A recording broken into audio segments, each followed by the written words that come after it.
আজি ভিডিঅ'টি কমেণ্টত যিসকলে শুদ্ধ উত্তৰ লিখিব সেইসকলক মোৰ ফালৰ পৰা ৰিপ্লাই ডিল দিম। মই আপোনালোকক এটি সুন্দৰ সাঁথৰ সুধিবলৈ ক'বলৈ গৈ আছোঁ। ইয়াৰ উত্তৰটো যিসকলে পাৰে কমেণ্টত নিশ্চয় লিখিব। সাঁথৰটি আপোনালোকে মন দি শুনিব।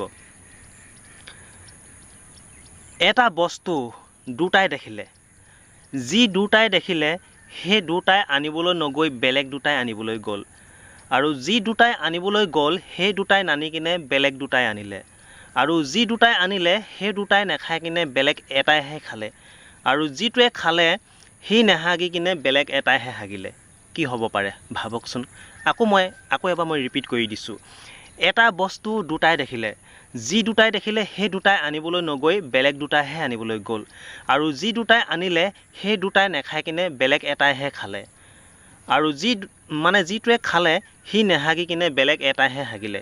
কি হ'ব পাৰে ভাবকচোন। মই আকৌ কৈছোঁ, যোনে শুদ্ধ উত্তৰ কমেণ্টত লিখিব মোৰ ফালৰ পৰা ৰিপ্লাই সেইসকলক ডিল বুলি দিম, ডিল কমেণ্ট দিম।